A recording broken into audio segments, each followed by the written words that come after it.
Bonjour tout le monde, c'est Maud, on se retrouve pour une nouvelle vidéo et aujourd'hui on va parler du Black November, de mes lectures, de mes 4 lectures du Black November. Durant ce mois de novembre, j'avais prévu une petite palle de, je sais pas, 7 livres, quelque chose comme ça.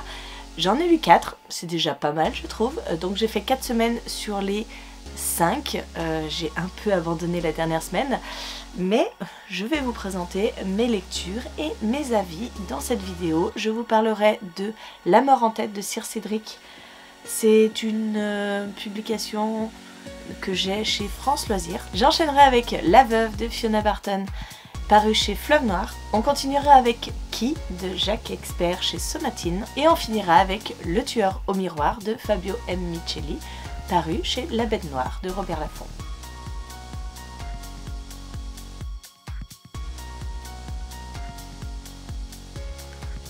Allez, on commence tout de suite avec La mort en tête, c'est le 3e tome d'une série qui a comme personnage principal Eva Svarta, est une enquêtrice, une policière assez particulière puisqu'elle est albinos, elle a cette particularité d'avoir les cheveux blancs, les yeux rouges, donc une caractéristique assez étrange. Et dans ce 3e tome, nous allons suivre un exorcisme qui tourne mal.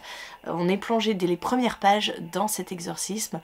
Un journaliste est là pour filmer toute la scène avec ce prêtre qui est en train d'exorciser un enfant, voilà, un gamin. Et ça se passe comme ça devrait se passer jusqu'à ce que nous voyions le journaliste finir le boulot. Il est seul avec l'enfant et il va aller le tuer. Et on se rend compte que c'est un tueur en série. Et bien sûr, Eva Svarta va se mettre à ses trousses, va essayer de l'arrêter et elle va elle-même se mettre en danger. J'ai beaucoup aimé ce roman, j'ai passé un très bon moment, c'est un petit peu comme dans la même veine que les autres romans de Sir Cédric. Alors ces 2 autres tomes avec Eva Svarta, on est dans un petit mélange d'ésotérisme, de thriller ésotérique, puisque il y a une petite part de surnaturel là-dedans, de fantastique. Eva a une sorte de pouvoir. Donc voilà, je préfère vous prévenir, il n'y a pas que un thriller sombre et plein de sang, etc. Non, il y a du fantastique dedans. Et ça a quand même une bonne place dans ce tome 3. Même si c'est un petit peu distillé dans les autres tomes, celui-là est vraiment tourné là-dessus. Donc j'ai passé un très bon moment. Ça amène une suite. Pour l'instant, il n'y en a pas, mais ça peut amener une suite, puisque clairement, la fin de ce tome ouvre sur quelque chose. Il n'y en a pas pour l'instant. Ça arrivera peut-être un jour. C'est peut-être dans un coin de la tête de Sir Cédric, mais en tout cas, c'était un très bon roman. J'ai passé un très bon moment et je vous le conseille, mais bon, à lire dans l'ordre, vraiment. Je vous mets là, normalement ça devrait s'afficher, le 1er tome, le 2nd tome pour que vous lisiez dans l'ordre. Mais bon, voilà, si vous aimez ce genre de roman avec une petite touche de fantastique, allez-y, foncez, c'est très chouette. On continue avec La veuve de Fiona Barton. C'est une autrice que je n'avais jamais lue, donc on va dire que ça m'a rapporté quelques points en plus puisque il y avait une consigne de lire des autrices jamais lues. Voilà. Ce livre, je l'avais depuis une éternité dans ma palle, depuis 2017, quelque chose comme ça. Et ici, on va suivre Jane, dont la vie va être complètement bouleversée suite à une affaire, puisque une petite fille va disparaître et le mari de Jane, Glenn, va être suspecté d'avoir kidnappé cet enfant et de l'avoir tué. On n'a jamais retrouvé le corps de la fillette, mais bon, on va être dans cette ambiance-là, dans cette ambiance particulière où on navigue entre présent et passé. On va revoir ce qui s'est passé à l'époque de l'affaire de cette petite fille. On va voir le présent puisque entre-temps, Glenn est décédé. Il y a pas mal d'interactions entre ces 2 époques. On fait des allers-retours. C'est plutôt sympa, mais c'est vrai que c'était long. J'ai trouvé que la mise en place était un petit peu lente. Tout au long du récit, c'est un petit peu lent aussi. On voit la relation entre Glenn et Jane, on se pose mille et une questions, on se demande si Jane n'est pas impliquée dans l'affaire, parce que elle a une obsession des enfants. Elle ne peut pas avoir d'enfants, elle n'arrive pas à avoir d'enfants avec Glenn, parce que Glenn est stérile. Et elle voue une totale obsession pour les enfants, elle veut absolument des enfants. Et voilà, au fur et à mesure, ça devient assez glaçant. On se pose mille et une questions, on se demande si vraiment elle n'est pas coupable, elle aussi. Bref, il y a pas mal de pistes. On nous distille des pistes au fur et à mesure. La conclusion est... Est-ce qu'elle est, je sais pas, en fait, je suis pas forcément plus convaincue que ça. C'était une bonne lecture, mais sans plus, elle me restera pas en mémoire. Elle est assez étrange, finalement, malaisante. Malaisante avec ses relations étranges, cette petite fille, cette gamine qui disparaît, la mère aussi qui est assez étrange. Bref, c'est une lecture étrange, il y a plein de faux-semblants. Je l'ai lu, écoutez, mais je pense que je l'oublierai assez vite. On continue avec Qui, encore un livre que j'ai sorti de ma palle qui datait depuis très très longtemps. Donc c'est chouette, ce Black November m'a permis de sortir 4 livres. 4 livres qui attendaient depuis minimum 5 ans dans ma palle. Donc je lis quelques thrillers, mais c'est vrai que je devrais en lire un peu plus. Je me concentre sur la fantasy fantastique, mais un thriller de temps en temps, ça ferait pas de mal. Donc Qui, c'est l'histoire d'un meurtre d'une ado. En fait, j'ai enchaîné les deux, hein. J'ai enchaîné La Veuve et Qui. Et dans les deux cas, on a des enfants qui se font tuer. Là, c'est une ado, elle est tuée et on a retrouvé le corps. Donc là, on n'a aucun doute sur ce qui est devenu cette gamine. Mais la gamine s'est fait violer. Elle a été retrouvée sans culotte au pied d'un arbre. Enfin, le truc hyper glauque. Et ça fait 19 ans que cette affaire est restée non résolue. Nous allons suivre tous ceux de l'époque qui vont se poser devant la télé pour assister à une émission qui reprend cette affaire, où on va reparler de tout ce qui s'est passé à l'époque, de tous les faits, de tous les suspects, de tout ça.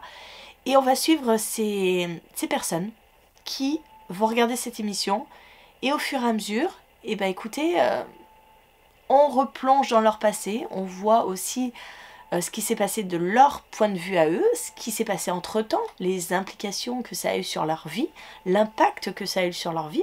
Et la particularité de ce roman, c'est que dans le premier chapitre, vous savez qui a tué cette gamine. Vous le savez parce que le premier chapitre se termine sur « c'est moi qui l'ai tué ». Donc c'est très particulier, parce que tout le long du récit, on se dit « est-ce qu'il va se faire choper finalement ?» Parce que 19 ans ont passé, au bout de 20 ans, on ne peut plus arrêter personne. Et voilà, toute la trame de ce roman, c'est il faut que ce salaud paye. Parce qu'en plus, il s'en vante. Enfin, il s'en vante. Il s'en vante en lui-même parce qu'on est dans sa tête et il est très content d'avoir fait ça. Et il sait qu'il ne sera jamais pris. Et il piaffe de suffisance. C'est très glauque. C'est très très glauque parce que quand on voit tout ce qu'a subi cette gamine, et quand on voit la vie de famille que ce père de famille a, quand on voit les interactions qu'il a eues avec ses voisins, c'est glaçant, totalement glaçant. Et je peux vous assurer qu'entre La Veuve et celui-là, ça m'a mis dans un mood assez déprimant, hein, clairement. La résolution, par contre, je l'ai beaucoup aimée. Et j'ai trouvé que c'est ce qu'il fallait. C'est ce qu'il fallait. On s'attend de la justice. Est-ce que c'est de la justice ? Ah, je peux pas trop vous en dire, mais ouais, c'était bien joué de la part de l'auteur. Franchement, j'ai beaucoup aimé. Alors, un petit peu comme dans La Veuve, c'est assez lent. On se replonge dans le passé, on fait des allers-retours. Les personnages sont pas super attachants, ils sont même puants. Ils sont presque tous puants, on s'attache pas à grand monde. C'est la société actuelle, des gens qui n'ont rien à faire des autres, qui ne pensent qu'à leur petite personne. Cette histoire a cassé des vies, a brisé des vies, mais néanmoins le tueur s'en est toujours sorti, donc c'est assez particulier, une ambiance très sombre, beaucoup de tension, parce que jusqu'au bout on se dit est-ce qu'il va payer pour ce crime, pour tout ce qu'il a fait subir pendant 19 ans à tout le monde, parce que lui il regardait d'un air apaisé, voir les autres se faire accuser, les autres aller en prison, les autres faire quoi que ce soit, les parents souffrir, bref. Mais on a la réponse et la conclusion pour moi m'a satisfaite. Et enfin on termine avec Le tueur au miroir, qui est la suite d'Une forêt obscure. Donc si vous n'avez pas lu Une forêt obscure, je ne vous conseille pas de lire Le tueur au miroir, même si ce sont deux histoires séparées. On retrouve les personnages d'Une forêt obscure, donc les deux protagonistes, une qui habite à Anchorage et une qui habite à Montréal, donc deux inspectrices, et qui ont leur passé, et c'est grâce à Une forêt obscure qu'on connaît leur passé, qu'on connaît les relations qu'elles ont entre elles. Donc voilà, moi j'ai lu Une forêt obscure il y a très longtemps, donc clairement quand j'ai commencé ce livre je ne me rappelais plus de grand chose. Donc je me dis que finalement, que j'ai lu Une forêt obscure ou pas, ça revenait un peu au même. Bon, il y a des réminiscences qui me sont revenues puisqu'on en reparle de l'affaire précédente. Mais bon, clairement, si vous n'avez pas lu Une forêt obscure, vous allez être paumé parce que même le tueur qui était dans Une forêt obscure revient dans celui-là. Donc ici, nous sommes dans une histoire inspirée de faits réels, puisque nous allons suivre Le tueur au miroir, l'escalade criminelle de William Richard Bradford, un tueur en série américain qui fut incarcéré à la prison d'État de Saint-Quentin. Il fut condamné pour les meurtres de sa voisine de 15 ans, Tracy Campbell, et d'une barmaid, Sherry Miller. Et après, il en a tué pas mal. Pourquoi on l'appelle Le tueur au miroir? C'est un photographe qui sévissait, qui prenait en photo ses modèles, qui les tuait, et qui collait des morceaux de miroir sur leur pubis. On les retrouvait comme ça. Il découpait aussi une partie de leur tatouage. Voilà, il se prenait de passion pour les tatouages. Il découpait la peau de ses victimes et gardait les tatouages. Donc nous allons suivre, comme je vous disais, donc là on est avec Louise Beaulieu qui est à Montréal. On retrouve Louise qui va enquêter sur ce tueur, et en parallèle il y a une histoire avec Carrie qui vient d'Anchorage pour aider Louise, mais elle ne l'aide pas forcément dans son enquête. Elle est en relation avec le tueur d'Anchorage, donc Singleton, qui lui donne des indices sur ce tueur au miroir. Bref, c'est des relations un peu étranges qu'il y a dans ce roman. J'ai bien aimé, mais j'ai eu un gros problème. Je ne me souviens plus si dans Une forêt obscure ça m'avait posé problème parce que je n'ai plus beaucoup de souvenirs. Mais alors, on est avec les expressions québécoises, hein, le parler québécois. Alors, pour avoir été au Québec, je sais que c'est particulier. Dans leurs phrases, on utilise pas mal de mots anglais. Les insultes sont tabernacle, Christ, machin, enfin, tous des trucs religieux. Ah bah là, on est totalement dans l'ambiance, hein, parce que c'est exactement ça. Et ça m'a gênée. Ça m'a gênée dans les tournures de phrases, parce que c'est un peu étrange. Mais bon, après, on lit une histoire qui se passe au Canada, au Québec, donc c'est logique que l'auteur ait pris les intonations et les expressions et le parler québécois. Mais en soi, moi, ça m'a gênée, mais voilà. Après, l'histoire est très glauque. On est dans la tête du tueur, on le voit faire, on le voit tuer, on a des scènes dégueulasses. On est même dans la tête de la victime à un moment. Enfin bref, c'est horrible. C'est horrible. Par contre, j'ai ramé. En fait, j'ai ramé pour lire ce bouquin parce que je ne l'ai pas trouvé hyper addictif. Alors, je pense que ça vient aussi du fait que ça parle un peu québécois, que je n'avais pas beaucoup de souvenirs d'Une forêt obscure. Donc, il y a beaucoup de paramètres qui rentrent en jeu. J'ai eu du mal. Et puis, même l'enquête, je la trouvais très décousue. On sautait un peu du coq à l'âne. Bref, il est passé, il est lu. Ça s'accélère sur la fin. Forcément, on est dans une traque, donc forcément, ça va un peu plus vite. Mais j'ai pas passé un mauvais moment, mais les enquêtrices, Louise et Carrie, j'ai du mal à m'attacher. Je ne les aime pas forcément. J'ai aucune attache vraiment pour elles. Et elles sont toujours trop borderline. C'est pas quelque chose qui me plaît. On est vraiment dans une ambiance beaucoup trop sombre. Pourtant, j'aime bien les trucs de tueurs en série, mais là, c'est... En fait, il y a trop d'interactions entre ces tueurs en série. À chaque fois, elles sont... Louise et Carrie sont au bord de du dérapage, au bord de se faire tuer, au bord de tout ce que vous voulez, au bord des limites. Et ça m'a pas plus que ça. Donc, bah écoutez, je l'ai lu, inspiré de faits réels, c'est glaçant, c'est horrible. Mais ça m'a pas tant plu que ça. Voilà, j'en ai terminé avec mes avis sur mes lectures du Black November.